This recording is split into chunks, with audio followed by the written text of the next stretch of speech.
प्रिय विद्यार्थियों, नमस्कार। Jyotiba Phule group of education online कक्षा में आप सभी का स्वागत है। मैं नरेश कुमार शर्मा कई दिनों से आपको कक्षा 9 विज्ञान विषय की ऑनलाइन कक्षाएं उपलब्ध करा रहा हूँ। कल मैंने आपको वाष्पीकरण के बारे में बताया था, वाष्पीकरण को प्रभावित करने वाले कारकों के बारे में बताया था। अब मैं आज वाष्पीकरण के कुछ सामान्य उदाहरण आपको मैंने 1-2 कल भी दिए थे, जैसे शीतलता का अनुभव होना, गर्मियों में सूती कपड़े पहनने पर हमें ठंडक क्यों आती है, इसके बारे में मैंने बताया था। अब मैं आज आपको गर्मियों में सूती कपड़े पहनने चाहिए, इसके बारे में मैं आपको लिख करके बता देता हूँ। बर्फीले जल से गिलास वाला भी मैंने आपको कल उदाहरण में कहा था, लेकिन मैंने लिखित में आपको नहीं दिया था। आज मैं उसको आपको लिख करके बताता हूँ कि गर्मियों में हमें सूती कपड़े क्यों पहनने चाहिए। प्रश्न बन गया हमारा कि गर्मियों में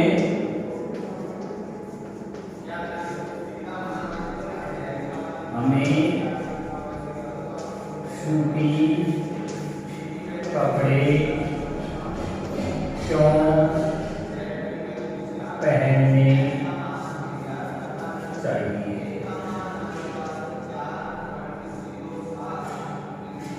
ये आपका वाष्पीकरण के साधारण उदाहरणों में से है। तो लिखेंगे हम कि गर्मियों में सूती कपड़े इसलिए पहने जाते हैं क्योंकि शारीरिक प्रक्रिया के कारण गर्मियों में हमें अधिक पसीना आता है। पॉइंट बनाने दो, क्योंकि गर्मियों में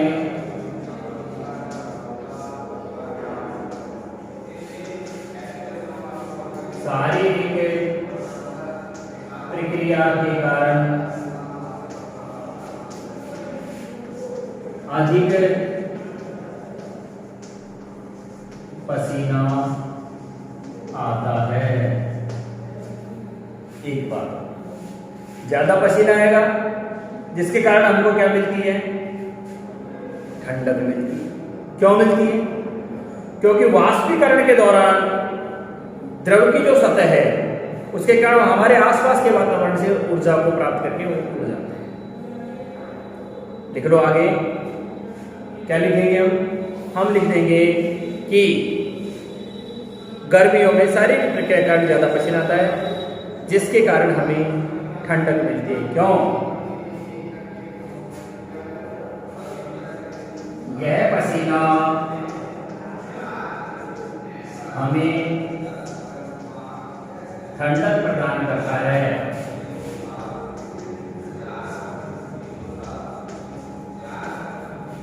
क्योंकि जब पसीने का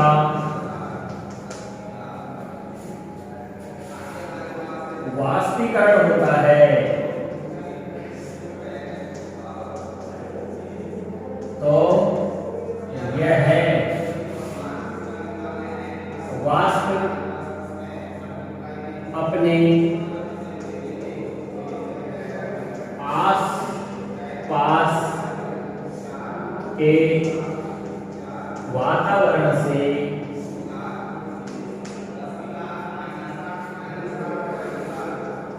तापमान का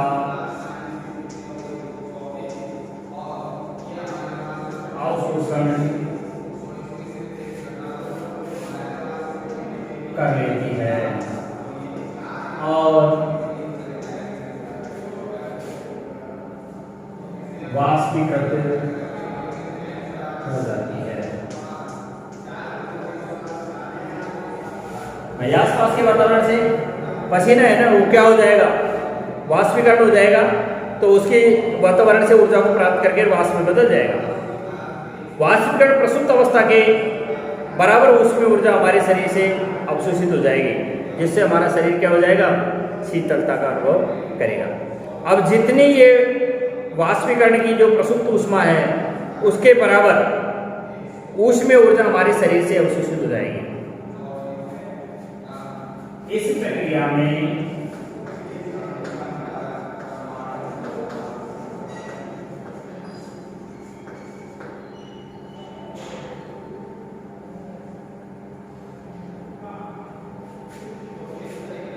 प्रसुप्त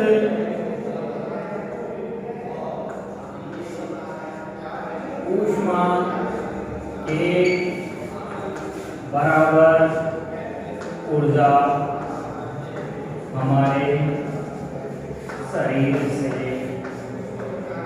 अवशोषित हो जाती है।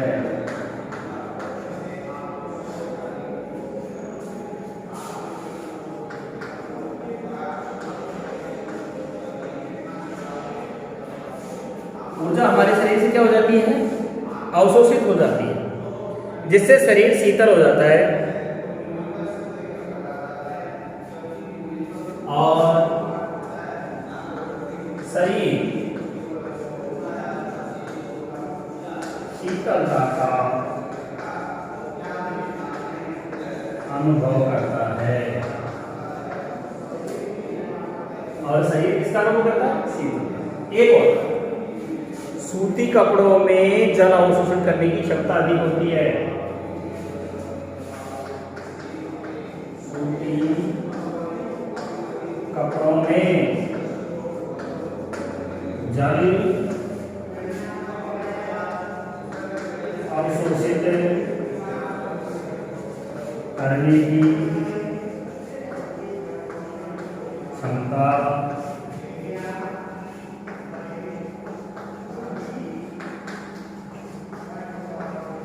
अधिक होती है। ज्यादा पानी को क्या कर लेता है? सोख लेता है। इसलिए हमारा पसीना इसमें आसानी से क्या हो जाता है? अवशोषित कर लिया जाता है और वायुमंडल में सरलता से वास करती है। इसलिए सूती कपड़ा हमारा पसीना आसानी से अवशोषित करके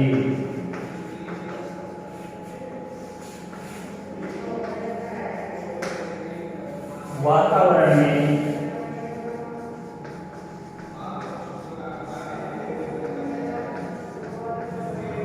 वाष्पित कर देता है। इसीलिए हमें गर्मियों में सूती कपड़े पहनने चाहिए। अब आप एक चीज या तो इसे लिख लें या फिर इसका स्क्रीनशॉट ले लें। मैं हट देता हूं यहां से।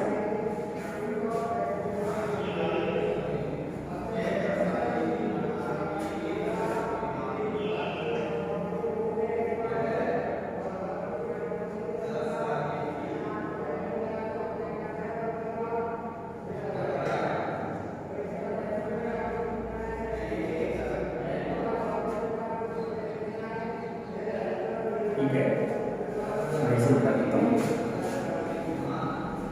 नेक्स्ट क्वेश्चन लेते हैं हम।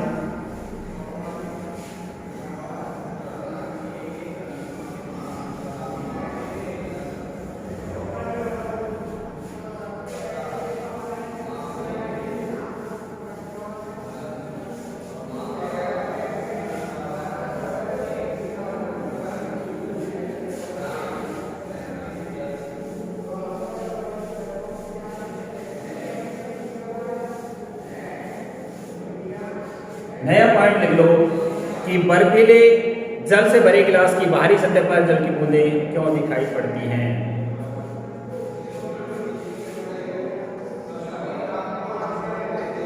बर्फ से भरे गिलास की बाहरी सतह पर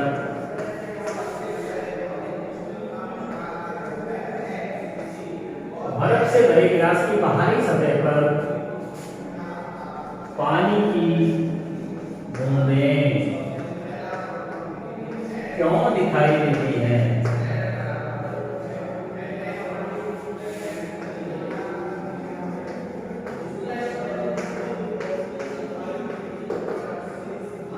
देखिए, हमने देखा होगा कि वायु में उपस्थित जलवाष्प की ऊर्जा ठंडे जल के संपर्क में आ जाती है, कम होती है।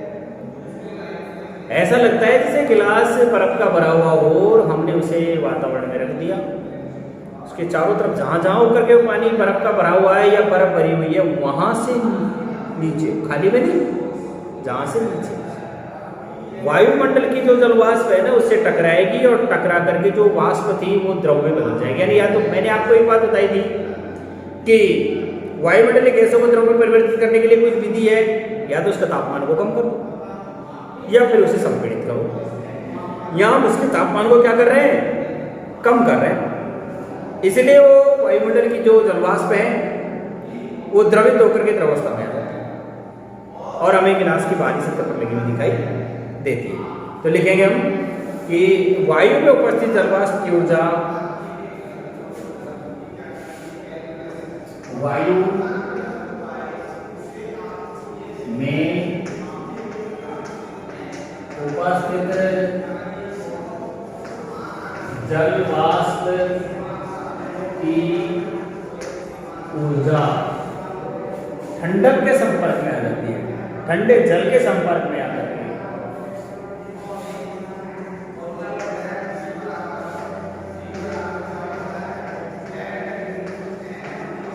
ठंडे जल के संपर्क में आकर कम हो जाता है।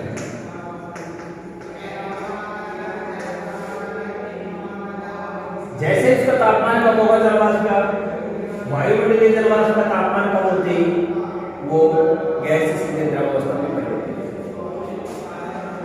वायुमंडलीय जलवाष्प का तापमान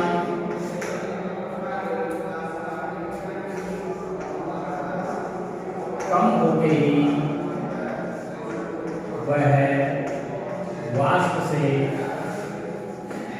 द्रव में बदल जाती है।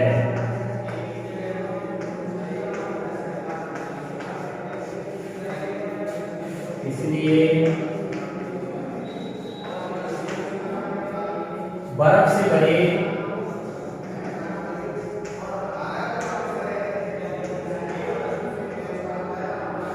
गिलास की बाहरी सतह पर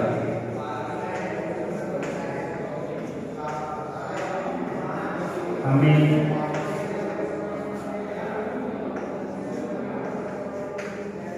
जल की बूंदें नजर आती हैं।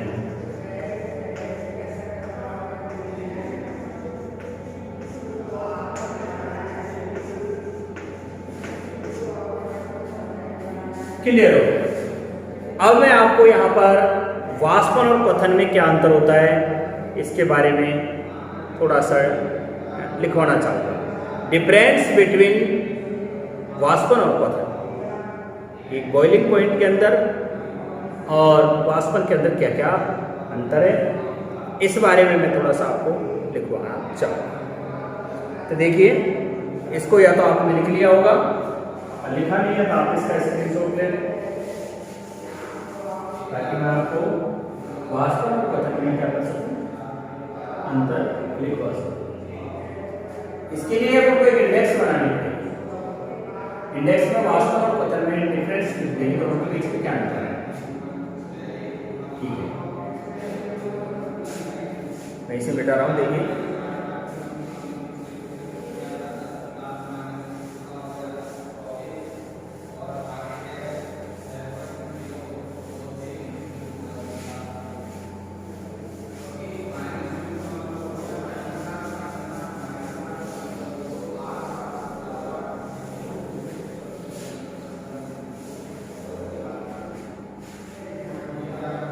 पॉइंट डालो,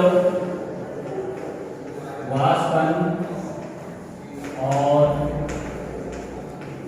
क्वथन में अंतर। वाष्पन और क्वथन में क्या अंतर, इसे दो भागों में डिवाइड कर देते हैं। यहां से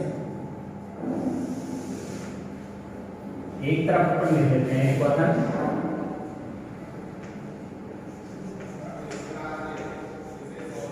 एक तरफ अपन लिख लेते हैं वाष्पन, और नंबर 1 यहाँ से शुरू कर देते हैं वाष्पन। देखो वाष्पन और पथन का मतलब तो आप जान गए होंगे कि भाई वाष्पन में क्या होता है। यह वाष्पन की जो प्रक्रिया होती है बहुत धीमी होती है। जैसे मान लीजिए तलाई में पानी भरा हुआ है और धीरे धीरे सूर्य की धूप से क्या हो रहा है, वाष्प में बदल करके जा रहा है, द्रव के रूप में उड़ रहा है, वो तो हो गया वाष्पन। और जो पथन है ना, उबालना, वो बहुत तेज प्रक्रिया है। तो अपन देख लेंगे वाष्पन में कि यह एक धीमी प्रक्रिया है और द्रव के प्रत्येक ताप पर होती रहती है। देखो यह एक धीमी प्रक्रिया है जो जल के प्रत्येक, भाई कम तापमान होगा तब भी होगी वाष्पन क्रिया और ज्यादा तापमान होगा तब भी होगी। तो यह एक धीमी प्रक्रिया है जो जल के प्रत्येक तापमान पर होती रहती है। अब इसमें भी यही कि भाई पथन क्या है। एक पथन एक बहुत तीव्र प्रक्रिया है और द्रव के एक निश्चित तापमान पर होती है। जैसे द्रव का निश्चित तापमान होता है, जल 100 डिग्री सेंटीग्रेड पर उबलता है, तो 100 डिग्री सेंटीग्रेड पर जाकर के उबलने लगेगा, तब होने वाली ये क्रिया पथन है। ये एक तीव्र प्रक्रिया है। यह एक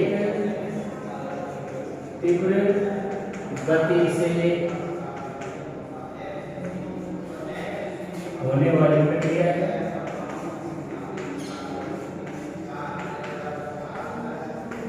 है जो द्रव के एक निश्चित तापमान पर होती है, जो द्रव के एक निश्चित तापमान पर होती है। अब आप आगे देखें और क्या होता है भाई वाष्पन में। इस प्रक्रिया में क्या होता है, द्रव का ताप बदलता रहता है और यह क्रिया द्रव की ऊपरी सतह से होती है। धूप तेज पड़ गई, जैसे वर्तमान में हम देखें तो हमारा टेम्परेचर 45 डिग्री सेंटीग्रेड आ रहा है। इस समय सारा जो द्रव है उसका ऊपरी तल है ना, वो बहुत गर्म हो रहा है और उससे वाष्पन की क्रिया भी तेज हो।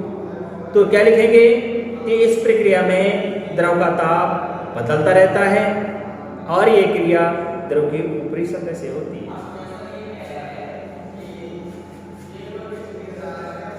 इस प्रक्रिया में द्रव का ताप बदलता रहता है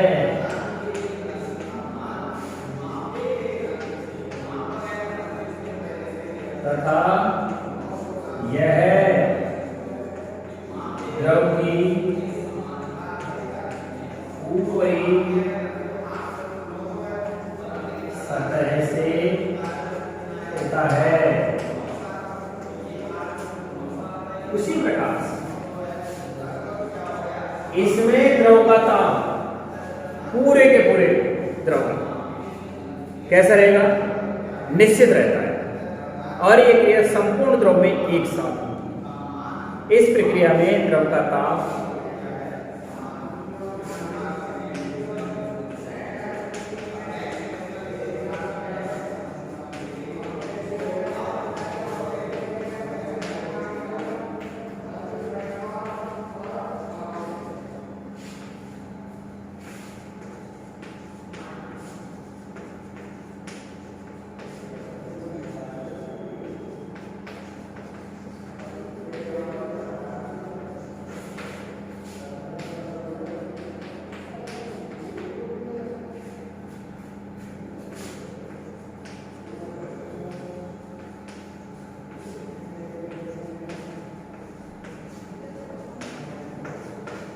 द्रव के संपूर्ण भागों से किस तरह से होती है, संपूर्ण द्रव में एक साथ होती है। अब आप देख लीजिए वाष्पन में क्या होता है।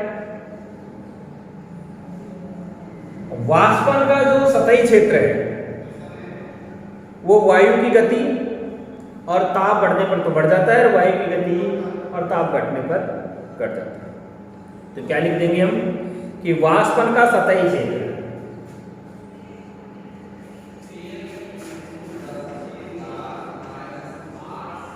वाष्पन का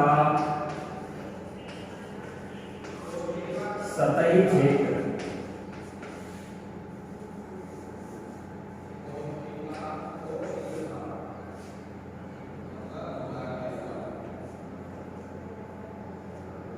वाष्पन का सतही क्षेत्र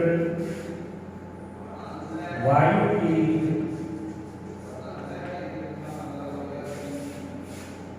गति एवं तापमान बढ़ाने पर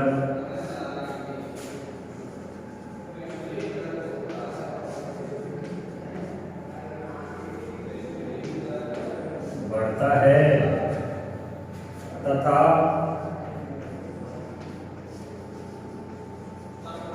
वायु की गति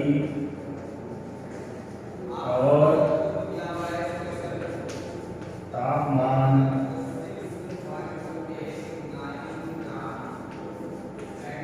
घटाने पर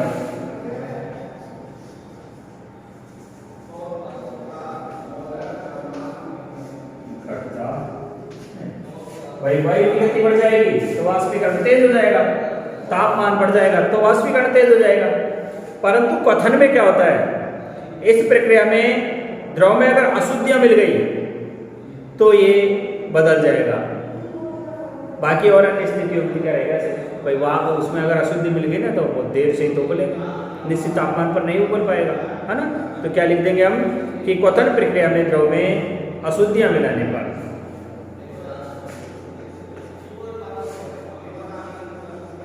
क्वथन प्रक्रिया में द्रव में क्वथन प्रक्रिया में द्रव में अशुद्धियों के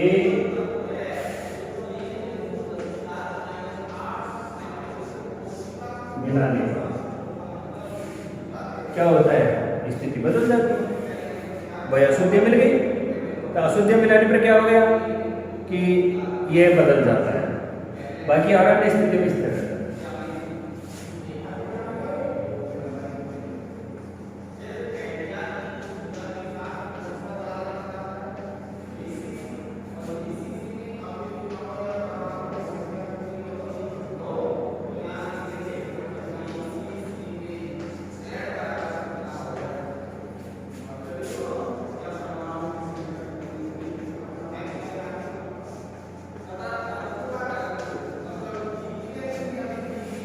ये आपका वाष्पन का हो गया।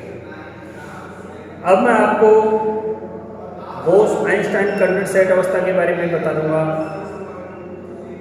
कि वर्तमान में जो वैज्ञानिक हैं उन्होंने ठोस, द्रव, गैस 3 के बारे में तो बताया ही था, लेकिन 2 अवस्थाएं और बताई थी। प्लाज्मा अवस्था जो मैं पहले भी आपके बारे में इसमें बता चुका हूँ मैं, एक प्लाज्मा अवस्था और एक होती है बोस-आइंस्टाइन कंडेंसेट अवस्था। ये एस.एन. बोस के द्वारा बनाई गई अवस्था है और इसमें प्रेरणा स्रोत के रूप में अल्बर्ट आइंस्टीन भी साथ में हैं। आप चाहो तो मैं 5 अवस्थाओं में से प्लाज्मा और बोस आइंस्टाइन कंडेंसेट के बारे में भी मैं आपको बता दूँ, नहीं तो मैं आपकी इस प्रक्रिया को मैं क्या कर देता हूँ, आगे बढ़ा दूँ। बोस कंड मेरे हिसाब से एक बार आप इसे अगर देख लें तो बढ़िया रहेगा। दोनों चीज़ें मैं आपके लिए कर देता हूँ। देखिए, लिख लिया होगा आपने इसे। यदि आपने इसे लिख लिया है, नहीं लिखा है तो आप इसका स्क्रीनशॉट ले लें।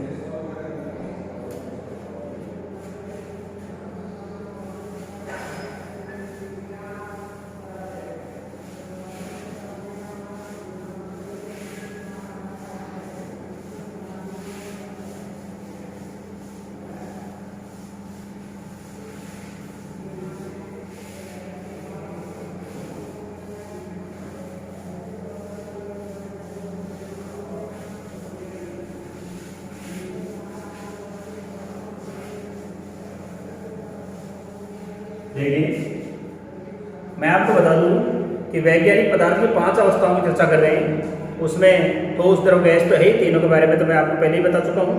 लेकिन एक पोस्ट आइंस्टाइन कंडेंसेट अवस्था और एक प्लाज्मा अवस्था है, तो मैं इन दोनों अवस्थाओं के बारे में आपको थोड़ा सा लिखवाना चाहूँगा। देखिए, मैं यहाँ डाल करके देता हूँ। वैज्ञानिक पदार्थ की 5 अवस्थाओं के बारे में विचार व्यक्त करते हैं।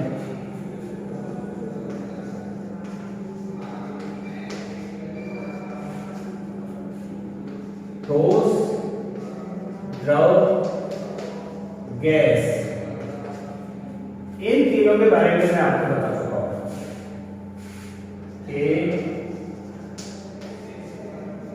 बारे में हमने पाठ में पढ़ लिया है। अब हम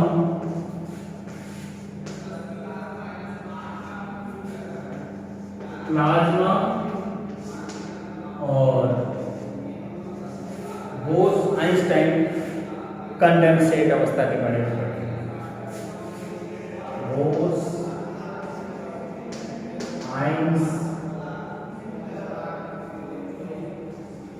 आइंस्टाइन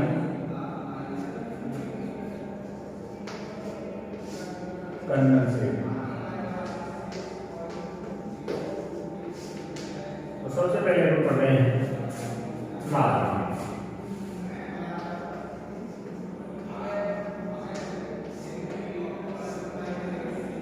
जो चौथी अवस्था है, पदार्थ की कौन सी अवस्था है?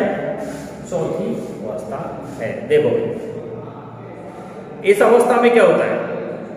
कण अत्यधिक ऊर्जा वाले और अधिक उत्तेजित होते हैं। प्लाज्मा अवस्था में कण अत्यधिक ऊर्जा वाले और अधिक उत्तेजित होते हैं।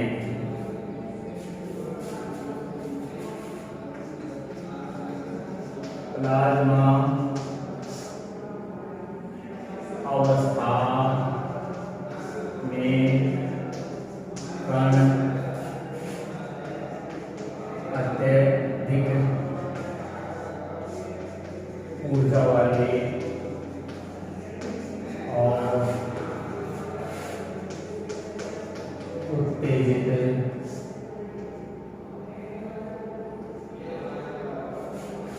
अवस्था में होते हैं।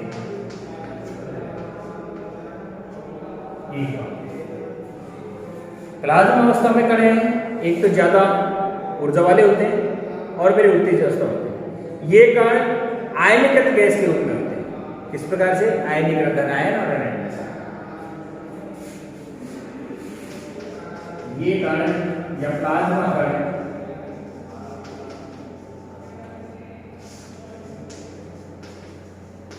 आयनीकृत गैस के रूप में होते हैं। आयनीकृत गैस के रूप में हो गए। नेक्स्ट पॉइंट में हम लिख लेंगे कि फ्लोरेसेंट ट्यूब और नियॉन बल्ब में प्लाज्मा ही भरा होता है। किसके अंदर? फ्लोरेसेंट ट्यूब और नियॉन बल्ब के अंदर प्लाज्मा ही भरा होता है।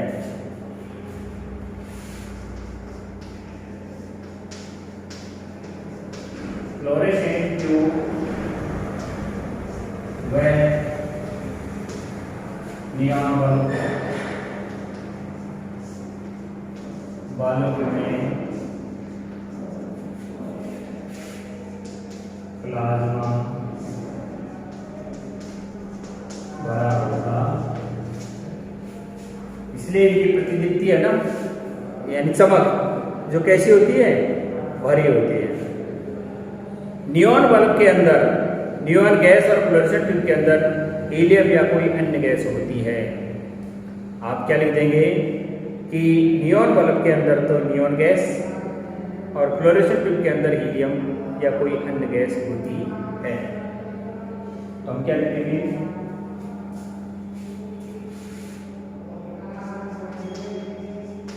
नियॉन बल्ब में नियॉन गैस और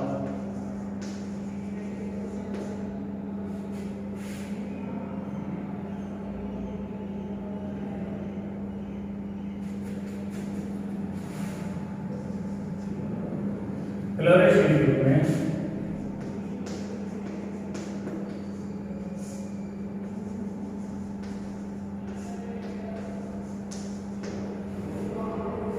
कोई अन्य गैस भरी हुई होती है। हीलियम या कोई अन्य गैस से मान लो विद्युत ऊर्जा प्रवाहित करना।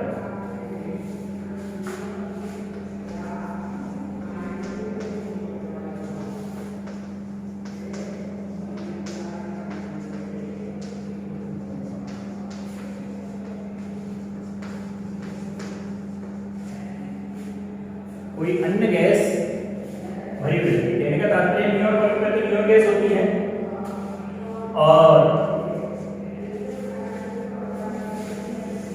कोई अन्य गैस होती है फ्लोरेसेंट ट्यूब। अब मैं इसमें आगे आपको लिख दूं कि विद्युत ऊर्जा जैसे इसके अंदर प्रवाहित होती है, यह गैस आयनीकृत यानी आवेशित होने लगती है।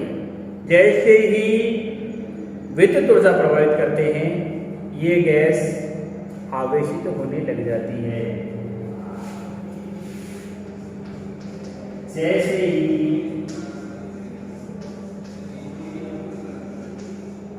विद्युत ऊर्जा प्रवाहित होती है, ये गैस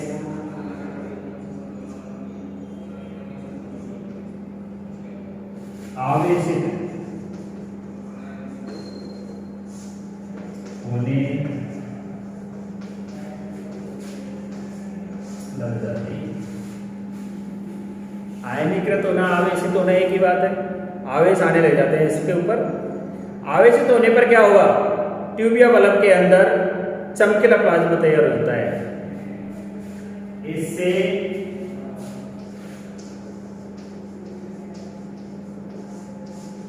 ट्यूब या बल्ब में एक चमकीला प्लाज्मा दिखने लगता है।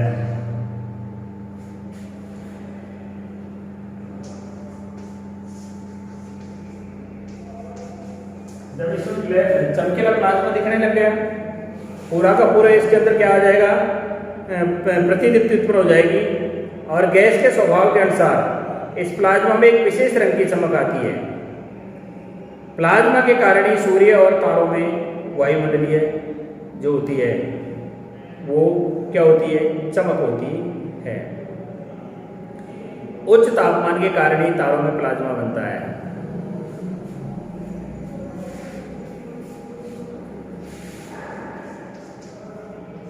उच्च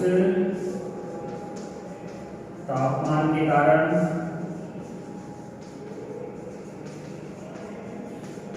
तारों में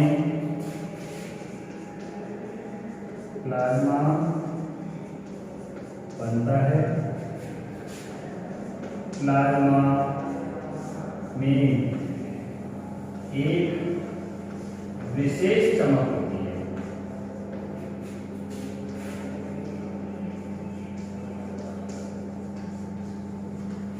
प्लाज्मा में देखा जाए तो एक विशेष चमक होती है और उसी के कारण ही सूर्य और तारों में भी वायुमंडलीय चमक पाई जाती है।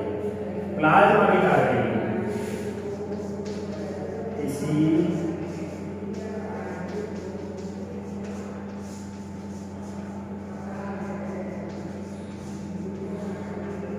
सूर्य और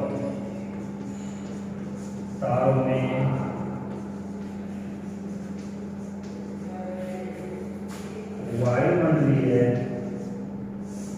चमक पाई जाती है। ये तो हो गया आपका प्लाज्मा। एक बार फिर से मैं दोहराऊंगा कि प्लाज्मा अवस्था में कण अत्यधिक ऊर्जा वाले और उत्तेजित अवस्था में होते हैं। प्लाज्मा कम आयनीकृत गैस के रूप में होते हैं। फ्लोरेसेंट ट्यूब और नियॉन बल्ब में प्लाज्मा बना होता है।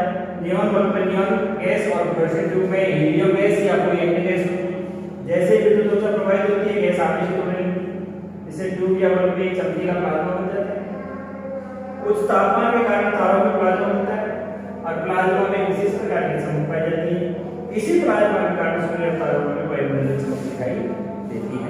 ये बात तो आपकी किसकी हो गई है? प्लाज्मा की।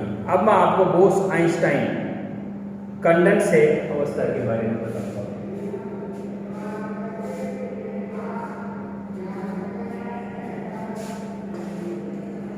देखिए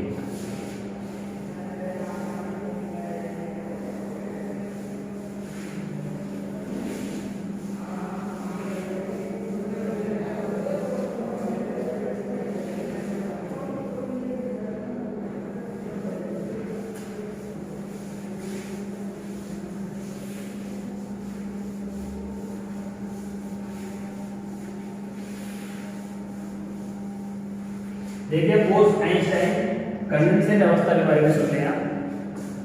देखिए सन 1920 में भारतीय भौतिक वैज्ञानिक जिसका नाम था सत्येंद्रनाथ बोस एन बोस के नाम से जानते हैं इसको।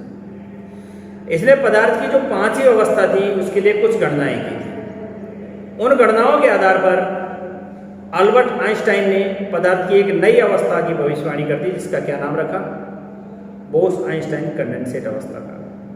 सन 2001 की बात है कि सन 2001 में अमेरिका के एरिक ए कॉर्नेल, वुल्फगैंग कैटरले और कार्ल्स ई वेमेन को बोस आइंस्टाइन कंडेंसेट अवस्था की भौतिकी में नोबेल पुरस्कार भी प्राप्त हो चुका है।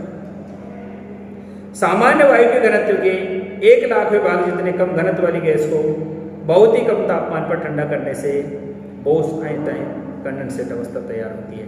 तो अपन इसका छोटा सा फार्मूला लिख सकते हैं कि सामान्य वायु के घनत्व के सामान्य वायु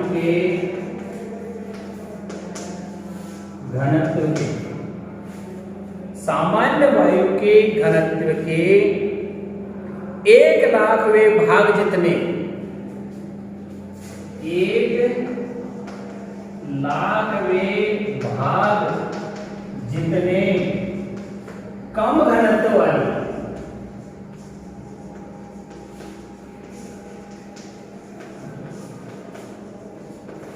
सामान्य वायु के घनत्व के 1,00,000वें भाग जितने कम घनत्व वाली गैस को बहुत ही कम तापमान पर जब ठंडा कर देते हैं, गैस को बहुत ही कम तापमान पर ठंडा करते हैं या ठंडा करने पर क्या प्राप्त होता है हमारे सामने? बोस आइंस्टाइन कंडेंसेट अवस्था प्राप्त होता है।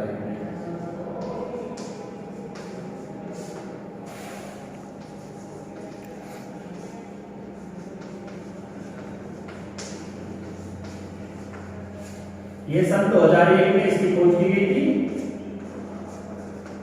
इसके बारे में और मैं आपको कल बताऊंगा। आज आपको मैं इतना ही बता करके आज का ये ऑनलाइन क्लास समाप्त कर रहा हूं। कल मैं आपको इसके क्वेश्चन बोस आइंस्टाइन कंडेंसेट अवस्था के बारे में लिखवा करके आपको दूंगा। परिभाषा आप लिख लें या स्क्रीनशॉट ले लिया होगा। तब तक के लिए धन्यवाद।